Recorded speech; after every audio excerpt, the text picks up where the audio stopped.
Good morning to all my Christians, brothers and sisters out there. I really hope this word of advice reach you at the right time. I hope this is not coming too late because this has been trending on the internet for so long, and I've always wanted to say something about it. The truth is, if you notice, there's been a lot of fight on the internet about ministers of God, pastors that we all love and respect, fighting amongst themselves on the internet. Personally, I don't believe this should be so. But again, I must confess that it is long overdue. Yes, it is long overdue. But before I continue, I want to quickly share something with you. Do you see a lawyer or a judge? Every law practitioner, there is this wig they put on their head. White wig, actually. Before, I used to think it's just a lawyer thing. I didn't really read much meaning to it. But recently, I learned that it's more than that. Now, I don't know how true this is, but it does make sense. I learned that it's a sign of maturity, it's a sign of old age. Now, when there is an issue in a community, back in the days, you look for an elder to speak on the matter or to speak over the matter.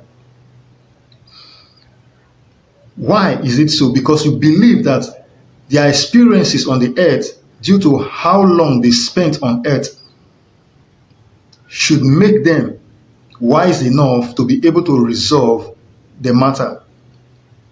So that white wig is the same as a gray hair that an old man has. Now, when you see a clergy, common with the Catholic, the priest, there is this collar they wear also, a white collar.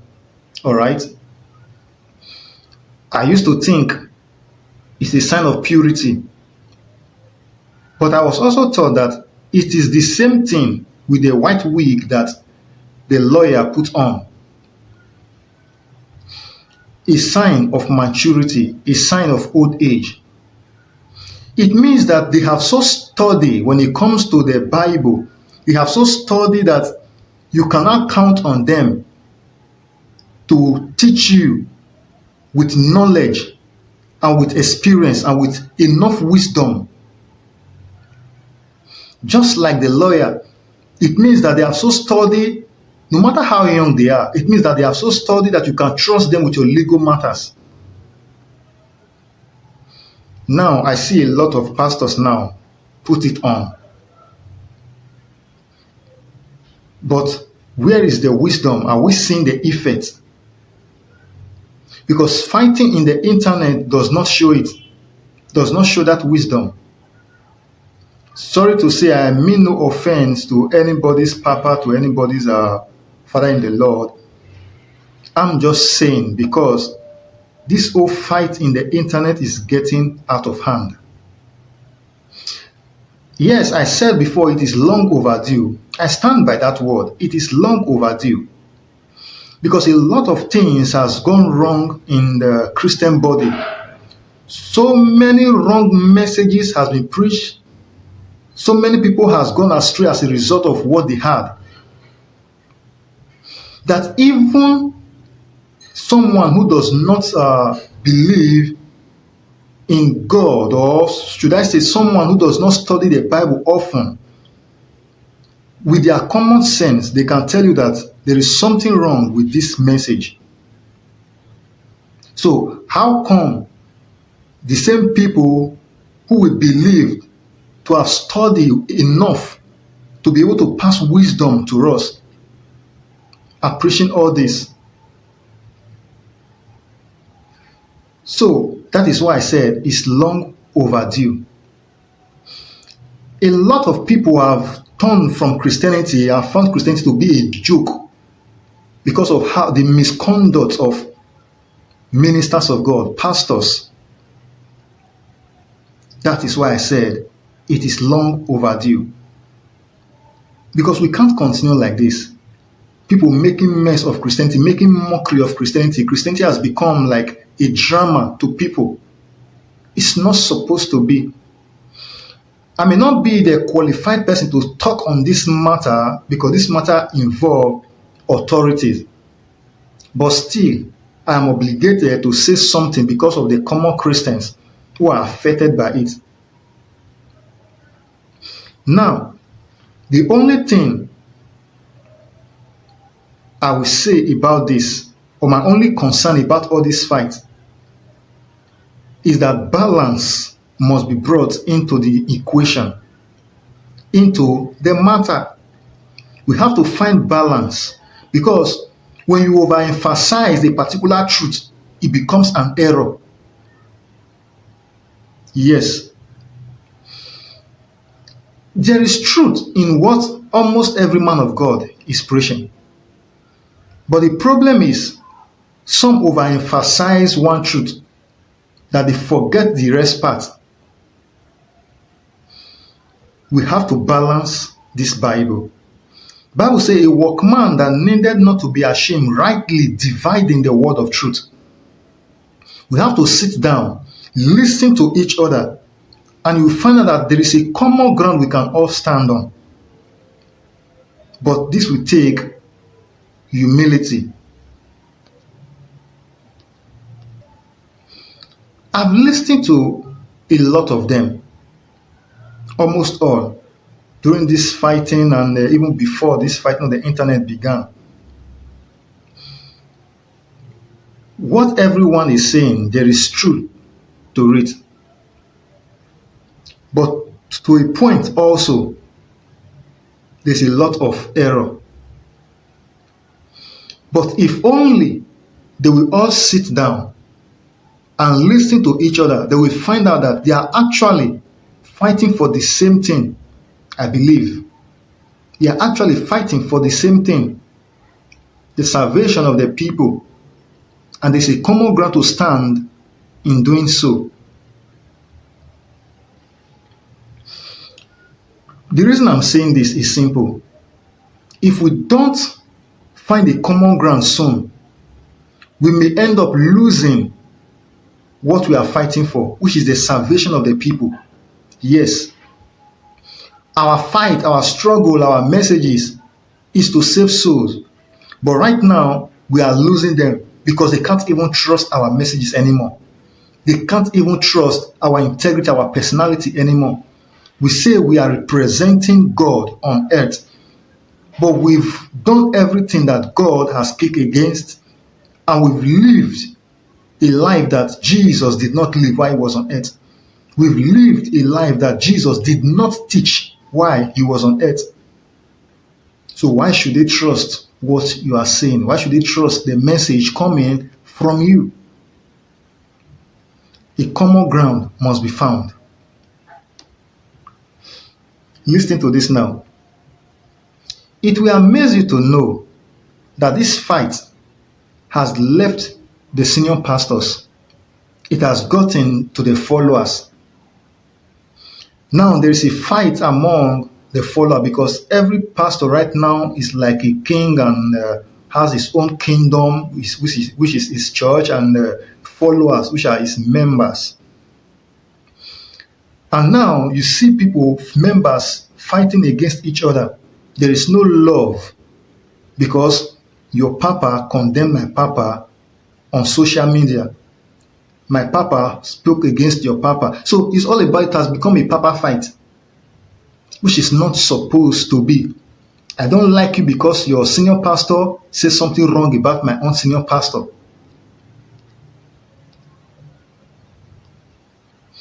But it's not supposed to be so. Now, there is something here. I said something There is so many things Jesus could not teach the people while he was on earth. He said they could not bear it.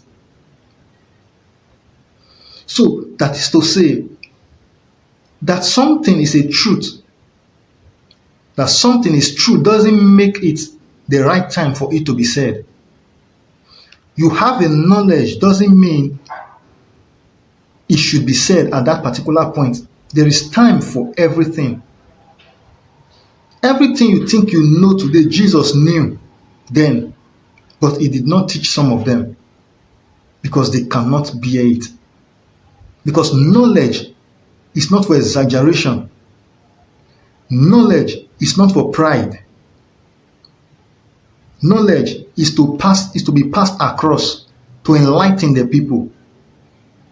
So by the time the knowledge you have is breaking down Christianity, then there is a problem. You see, I believe this is the reason we have Bible schools, ministers' conference are organized every now and then, pastoral association everywhere. These are the places we are supposed to go to,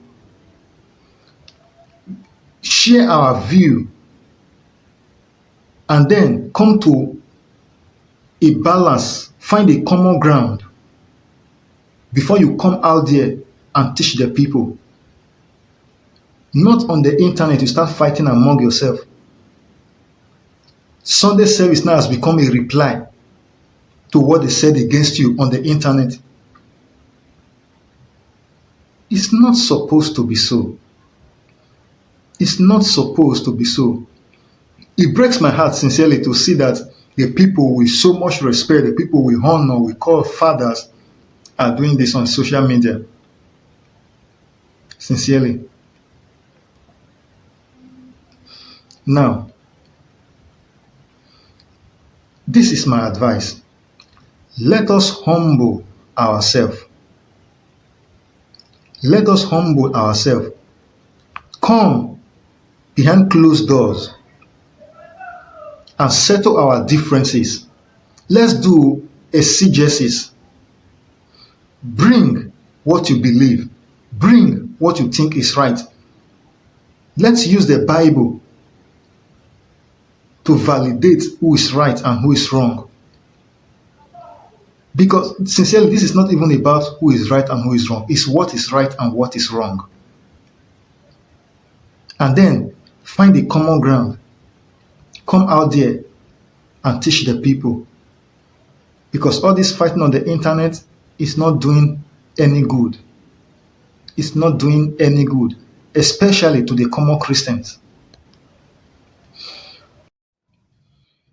In the meantime, while all this fight is going on, here's my little advice to the common Christians who don't even know where they stand anymore.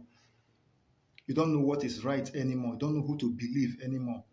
So you just believe the one that suits you, which is not supposed to be. But this is as a result of the fight that is going on, as a result of the contradictory messages everywhere.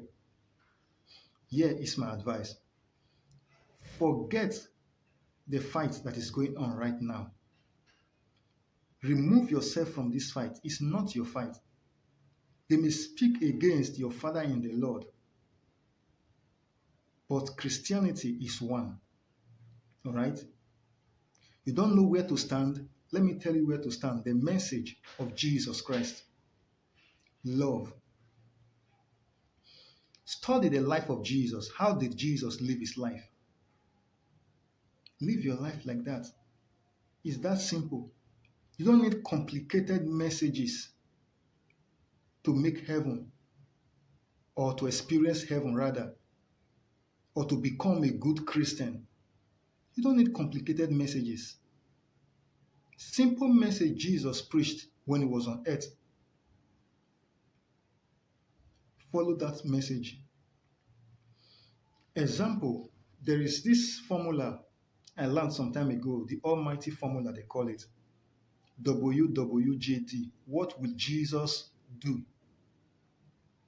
It's a question you must ask yourself before you take any decision. If Jesus was here, how will Jesus react? If Jesus was a young guy in my country, my generation, experiencing what I'm experiencing right now, how will Jesus respond? If Jesus was a woman in my time, having my experiences, what will Jesus do? If Jesus was a young girl in my generation, what will Jesus do? Indeed, this is the almighty formula. WWJD, what will Jesus do? So before you make any decision, ask yourself that, what will Jesus do? And to know what Jesus would have done, study Matthew, Mark, Luke, John. How Jesus lived his life is there. You don't need all these complicated messages. Sincerely, you don't need them. Because sometimes I think of what is even causing all this argument on the social media. Irrelevant things. I'm surprised that ministers of God will be fighting about who have the best knowledge over how God created the heaven and the earth.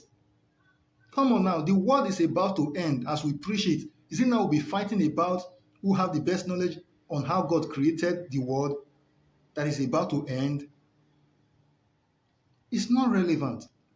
It does not affect your salvation. So why destroy the foundation of Christianity over all that? Tithe and offering. Why destroy the foundation of Christianity over tithe? It's not relevant. You don't need all this to have a good relationship with your Heavenly Father. This is my advice to you. What will Jesus do? Let that be the message in your heart.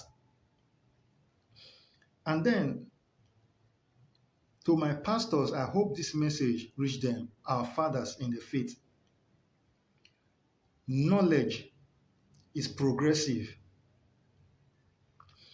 What was right yesterday may be wrong today. The message that was so accurate, so right 10 years ago may not be so right today. Even as at then, that message you condemn right now has blessed a lot of people. Yes, it caused a lot of damage as well, but it blessed a lot of people. But right now we know better because knowledge is progressive. Let us rebuke with love, correct with love. Many of you have preached messages before that today you apologize and said, sorry, what I preached yesterday was wrong. What makes you think what you are preaching today is not wrong? Again, knowledge is progressive. People may not know it today. Tomorrow they will know it. But if we destroy the foundation of Christianity over the knowledge that tomorrow will be outdated, tomorrow you may consider it to be an error again, then what future does Christianity have? Let us have this in mind why we are teaching what we are teaching. Now, again, allow me to say this. It is true, a lot of things have gone wrong. Many of you even know it in your heart that you have made mockery of Christianity, that you have preached some messages that was not right. Humble yourself when you hear the truth. Forget the arrogancy that came with the truth. Forget the pride, the rudeness that came with the truth, and take the truth. Take your correction and get better in serving God, in the services of God. Forget how it came. Forget who brought the knowledge. Take the knowledge. This is Christianity. We are human beings. We get it wrong many times. We were not there when the Bible was written. Many a times we can only assume, we can only hope. We can feel it that, oh, I believe this is it. But sometimes we are wrong. I know you agree because you've done some things before, you preached some messages before that today you now knew this is wrong. But then you believe this is right. You believe this is the only way. But today, how about it?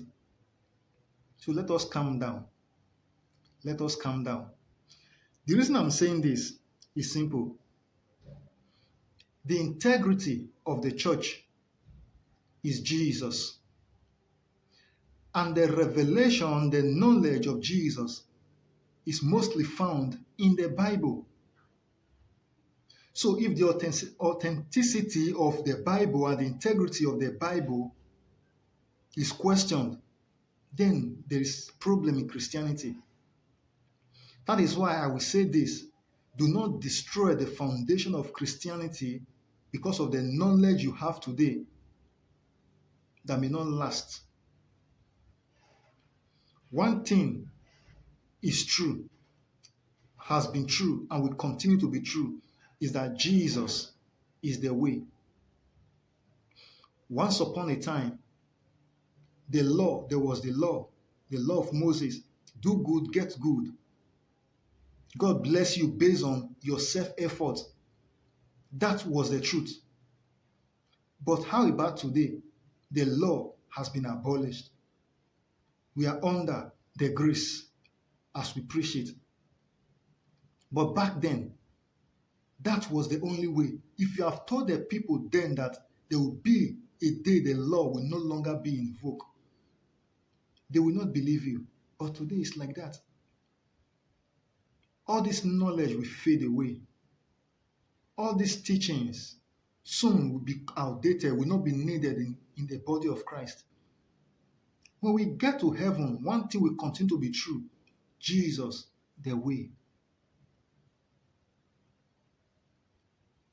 If this is the only common ground that we have, let us build on that. Let us work on that and forget about what you are not sure of. This is the little thing I can say.